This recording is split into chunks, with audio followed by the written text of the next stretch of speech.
Hi, welcome to a super special barbecue edition of Chili Chunn, where we're going to have a little tutorial. I'm going to teach you how to take some pretty cheap stuff, a lot of which you may already have sitting around, and make a delicious homemade barbecue sauce so you don't have to buy one.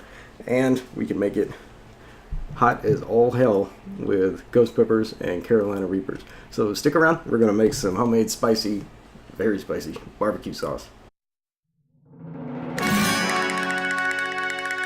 Alright, so we're going to make some barbecue sauce, and I'm just going to talk you through it as I go. There's going to be some times where we have to wait for a while for stuff to cook, and so we'll do that. I'm going to break, I'm not going to make you sit here or fast forward or something, but I thought I would put a timer, right? So I'm going to start the timer, and then along the way this will just run, and so when I cut and come back, you'll see about how long this stuff has been cooking, how long it actually takes from front to back, and you also see how little time you actually have to be doing something. And so I think that's how we're going to do it. We're going to try. I don't know if this has ever been done in the history of YouTube cooking, but we will. And so I've got a Dutch oven. Really, it doesn't matter what you cook in. I like something thick that'll hold its temperature in a stable fashion. Just because we're going to be cooking for so long, I don't want it to burn. I don't want it to not cook or oscillate wildly. I just want a nice, slow cook. And this thing's heated to a low, just barely above low. On a conventional stove, it's probably like a 3 to a 4. And we're probably going to end up turning it down for the long haul. So yeah. Two things to start with that you'll probably have to go buy because you need so much is ketchup and Worcestershire sauce. I hope I don't get in trouble for showing brands. I'm not going to read them off, but they're there.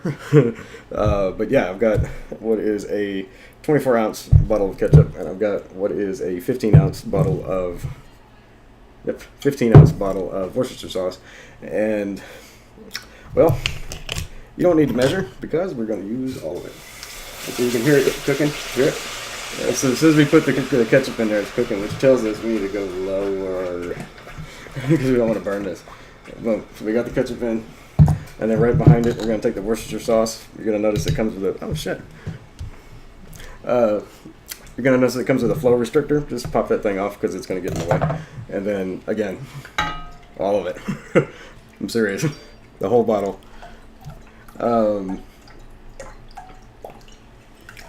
Yeah, we're adding all the Worcestershire sauce too.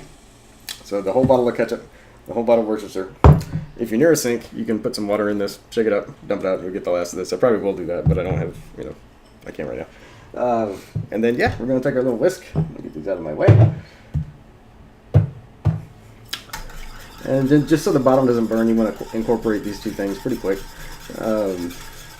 I'll be honest, it was a little too hot when I started. It's not supposed to really do that. But we got a nice sear on our ketchup. Maybe that'll add flavor.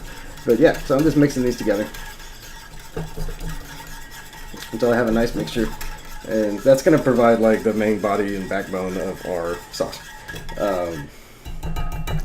Okay, cool. So we've got that there. And at this point, there's only one other thing I want to add. The other things I like to tweak to taste. Or two other things I want to add. First is brown sugar. This is 2 cups, and I'm usually pretty I don't usually insist on a certain thing, but I really think dark brown sugar is better. It's just sugar with molasses added. That's all brown sugar is. It's not more natural or anything. It's just got molasses added to it. But this has got more molasses added to it, and molasses is going to make this taste really good, and it's going to go with the umami from the actual barbecue you're going to have it with. And so, yeah, I prefer dark brown sugar. Also, I think the sweetness is a little less cloying. It just has more to it. But yeah, this is 2 cups, and you're going to notice the theme. We're going to use all of it. That seems like a lot. Yep, it does. Oh no. A little splash. Laptop is okay, wall is not.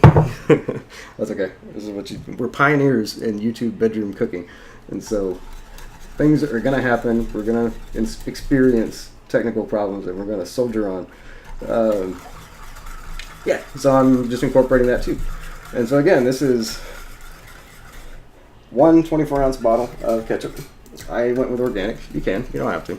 It's they're both cheap, but it's a little cheaper to not get organic. But I just think it tastes a little better, honestly. If you go with cheap. I don't go fancy brands when I'm doing this because I'm cooking the hell out of it, so there's no point in having a fancy brand of anything. But anyway, so yeah, you want to make a mixture of this: 24 ounces of ketchup, 15 ounces of Worcestershire sauce, and 2 cups of dark brown sugar. Dark brown sugar. Dark brown sugar. Dark. And then it's going to turn this kind of rich chocolate brown sort of looking color. And I'm gonna take my whisk out.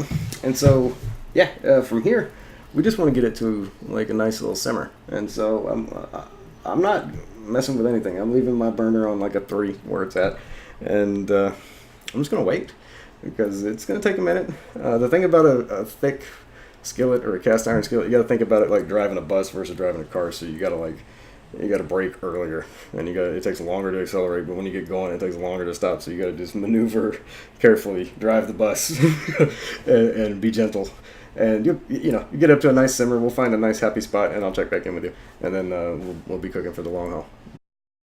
So we're coming up on the 20-minute mark, and we have steaming solution, but it's not bubbling or anything yet. It's pretty thin. It's not very thick yet. It's going to take a little bit. But this is the point where it's nice and hot and it's all mixed together evenly, where I want to add our aromatics to it. And I'm going to leave these whole because, this is garlic, by the way. I'm going to leave these whole because we're going to take them back out. I just want them to cook in there and infuse, their flavor. So I'm going to drop one. It seems like a lot. Maybe it is. I like a lot of garlic. You don't have to use as much. You don't have to use any if you don't have any. Or you can use garlic powder, whatever you think. But I like the fresh. I think it's a little milder taste. So if you're using powder, use less because it's a little more astringent. And I like to, some people cook these little nubbly ends of the garlic. I don't know why. There's probably not a good reason why I need to take them out, but I do. I'm sorry. And then lastly, we're going to add our heat. Which is also an aromatic to steep a little bit. And at the 20-minute mark, now that we're adding our aromatics, we'll begin phase 2, which is the long cook after I drop these peppers in. And so we're going to take these back out too. They're going to give plenty, believe me. So I'm just going to slice the little top off like that, and the whole thing just bloop right in there. These are fresh ghost peppers, delicious little ghost peppers. They go right in there. And then this, look at this guy. This is hold on. Yeah, there you go. This is a gnarly, gigantic Carolina Reaper. It doesn't have much of a tail, but it is a big old pod. And it feels surprisingly meaty for how big it is, but I think it's going to be mostly hollow. Yeah. Nice little Reaper right there. We're taking this back out, so I'm just going to leave it. That's a big old, good. That's scary looking. Man. Well, that's going in there. You'll notice I have the windows open. Over here, you're going to want to have some serious ventilation if you're cooking with the kind of peppers that I'm cooking with right now, because this is going to cook for a while, and so it's going to put some fumes in the air. It's going to smell good, but boy, like, it's not. If you have a significant other that's not into this, they're prepared to be in trouble. Just saying, they're going to be quite annoyed with you for a little while. So it is what it is. But yeah. So now I've got those things in there, sitting at about 21.5 minutes. They're kind of just sitting in there. Again, we're going to take them back out, so it's not a big deal. The last aromatic I'm going to add is some cracked black pepper. More than you think, because there's so much other really strong flavor going on. And it gives it a nice after a toast in your mouth of an aromatic nature if you put a good bit of black pepper in there. So I'm going to put that black pepper in there. We're just going to mix it up. I got my peppers floating around in there. And at this point, we're going to settle in. I'm putting it on about a 4 right now, and I'm going to keep it on a 4 until it's bubbling pretty good and starting to get crap everywhere. And at that point, we'll take another look and do a little more barbecue sauce maintenance. But for now, you can go, do something else. You can watch Netflix, do dishes, take a lap. I don't know, whatever you want to do. But we got some time, so chill.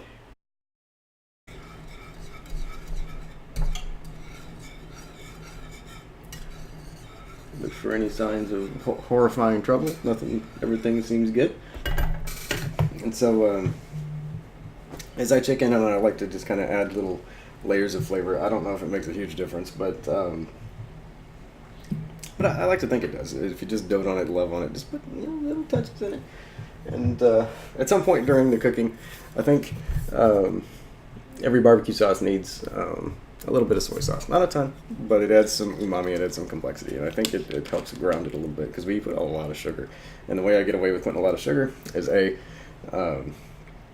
cooking the hell out of it, but also little things to kind of add other diversions of flavor. And that's not very much. And I don't know about the measurement. Maybe that was a teaspoon or 2 at most.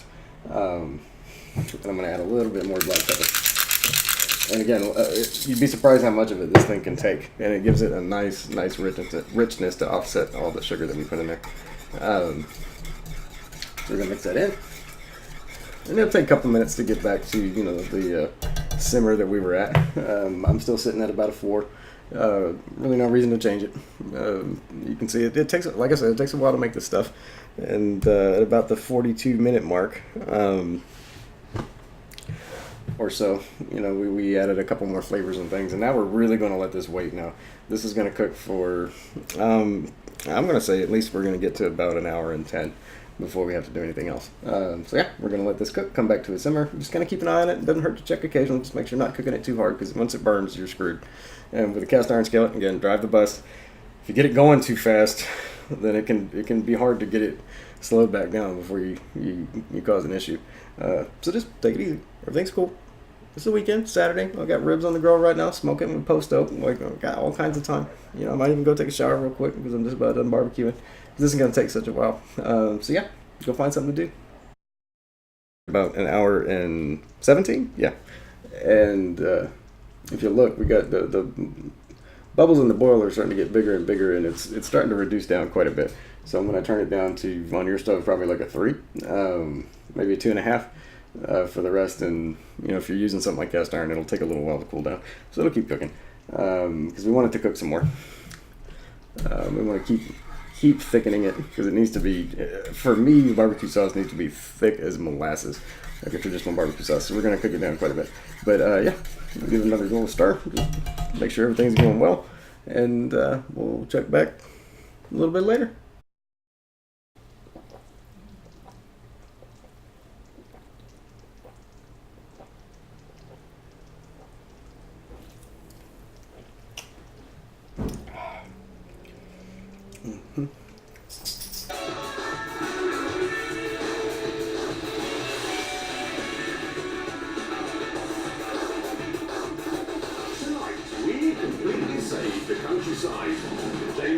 We're coming up on about 2 hours, and it's reduced down quite a bit. You can see the line, and if we stir, it's you can see it wobble. It's a lot thicker.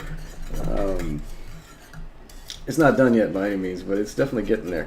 And I'm kind of there's some bits and stuff on the side, and not all of it's going to come away immediately, but it's going to just kind of agitate it periodically, because that crusty stuff is just like concentrated flavor, and it's not burnt. It's just like thick as molasses and dark.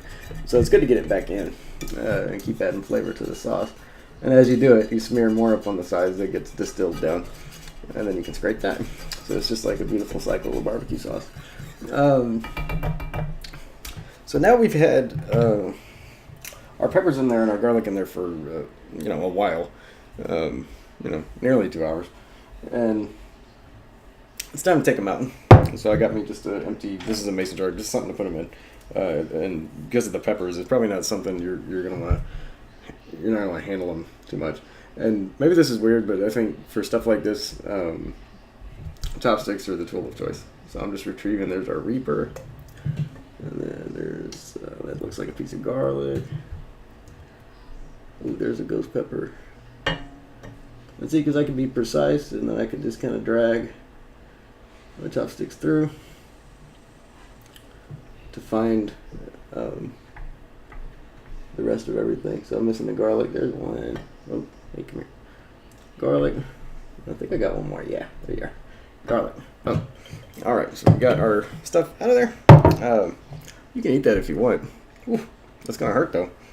And so with that out, we have a pretty good barbecue sauce that's just needs to be thickened some more and reduced down some more. But it's time to add, like I was talking about, layers of flavors. So we're adding a couple things.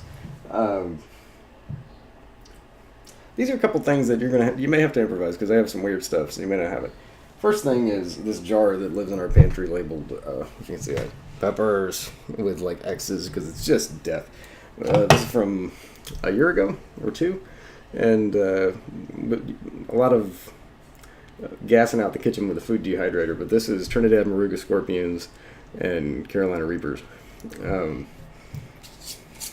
This is hot. I'm not going to eat this straight for you, because it really hurts. But yeah, I'm gonna just throw some more. That's probably about a tablespoon, and that's a lot. Man, I'm nuts. All right, yeah, that's gonna hurt like hell when we eat this. And then, so this is a vinegar-based kind of fermenting, marinating set of cooked chili peppers that is now 5 years old, and it goes in all my sauces that I make for myself. Um, it's just tons of different kind of peppers, Thai peppers, Mexican red chilies, guajillo, ancho, chili piquins. It's got Carolina Reapers. It's got Trinidad Scorpions. It's got ghost peppers. It's got habaneros, and there's some whole peppers. There's some. The most of it's been pureed and cooked, and then a bunch of vinegar has been added, and it's just kept in a cool, dark place. And it's and as I use it, I just replace it with more and more of this beautiful apple cider vinegar with Mother, and just fill it up and fill it up and fill it up. And I use it as an additive. I don't use a bunch. I don't really eat it straight. I mean, it tastes nice, but it'll give you a nice tingle. It's a beautiful flavor. And maybe sometime I'll do a video on how to do this. But again, this is one of those at your own risk things. I'm not telling you this is the most sanitary or safe thing in the world to just put vinegar with Mother and a bunch of cooked stuff in a sanitized bottle and hope for the best. So, do it at your own risk, but you should. But I'm gonna take mine. Again, the mother of all my sauces. Beautiful, bright taste. Just a little bit. I never pour so hard the chunks come out. And we're just going to whisk our second batch of hotness in here. And I think at this point we're going to end up with a pretty spicy mix. Get it good and mixed up. We want everything distributed evenly. And then at this point, you see how thick it is? Yeah, it's really starting to come together. But we just want it to thicken a little more, and we want the color to be even darker, if you can believe that. This is a little bit redder than my normal barbecue sauce because of all the chili pepper that we've infused into it. And this is probably going to be very, very hot. But yeah, we're just going to keep cooking it a little while longer to reduce it down. All right, we're 2.5 hours in, and it's reducing down a whole lot, and it's starting to send angry bubbles everywhere because it's getting so thick. So at this point, it's done. It just needs to cool because it's like molten lava right now. You don't want to even taste it. So I'm gonna cut the burner off, and then we're gonna let it cool down for a little while. Again, like I've been saying, driving the bus, but actually with the cast iron skillet, stopping it is like stopping a train. So it's gonna take a little bit, but just cut the burner off, let it chill. It'll simmer down. It'll thicken up even more as it cools. And then we'll check back in on it. Probably about 15-20 minutes at least, and then we'll check on it again. Aha! So we're gonna add even more of the pepper mix because I was being a little bit of a scaredy cat. I think if we'd have pureed the Reapers and the ghost peppers in here, we'd have a much hotter sauce. But again, this is more for eating, so it doesn't need to light you up. But I really am gonna. Did I go too far there? I may have done myself in there, but if you're gonna make chili head barbecue sauce, don't be shy. And this is still, as of when I tasted it, plenty hot to incorporate the added pepper and stuff. Barbecue sauce is maybe second only to like refried. Whoa, second only to like refried beans. Holds its temperature in a freakish way. Refried beans, you can freeze them and then you can take them out of the freezer and you'll be dead. Your whole family will have perished from the earth. Civilization will have collapsed by the time they cool off. Or thaw, rather. But barbecue sauce isn't far behind. So it's still pretty hot. It's not cooking hot, but it's pretty close. And so I'm just stirring. I don't really want any chunks of the powder in there. Oh, it's hot. Never smells hot. Yeah, I may have gone a little overboard with the pepper mix. There we go. All right, so we've incorporated the last little bit of our seasoning. Some black pepper and some different kind of pepper. So yeah, we're going to let that steep for a second. Not long. And then we're going to call this good. And I'm going to grab a little taste of something to eat it on it. We're going to find what it tastes like. So yeah, stick around for a second. And we're going to have a little bit of barbecue with our Carolina Reaper, Ghost Pepper, Nuclear Annihilation barbecue sauce. It's going to be interesting. All right, check it out. We're we're done. We've got a cool, it's still warm, but a cooling down. It's only been a couple of minutes, but it's cooling down batch of Carolina Reaper ghost pepper barbecue sauce, and I've got the butt end of my ribs that are cooling to edible temperature right now in the other room, so everybody can chow down. And I'm just gonna have a nice little hit of this sauce. It was pretty spicy before, but I think this is gonna take it to another place. That last dash of, it's not a dash, the last deluge. Does anybody pronounce that? Deluge of peppers that we threw in there. But yeah, we're gonna give it a go. Apologies in advance for barbecue in the beard. It's just not an easy combination of things.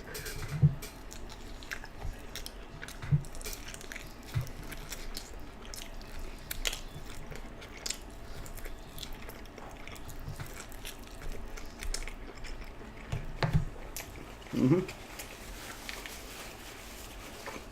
Mm. Mm. Mm-hmm.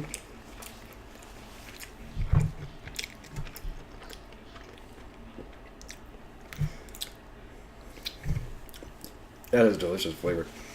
Mm. The smokiness of the ghost pepper, fruitiness of the Reaper both come through, and you get the black pepper and kind of that toasty aftertaste of the ghost pepper. Ooh, got a pretty decent little burn now.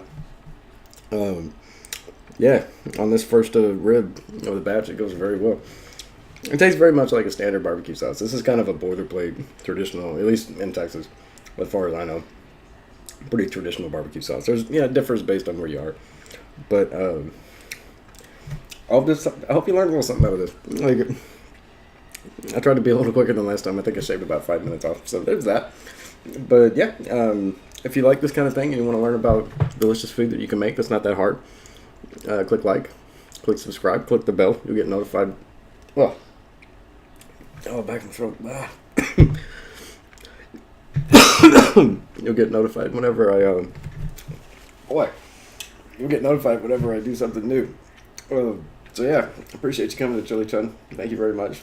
Hope you have a great 4th of July. More videos coming, so yeah, stay tuned all summer long for more incendiary, gourmet, delicious summer food. That's not hard to make. So yeah, appreciate you. Have a great one. Thanks for watching Chili Chunn.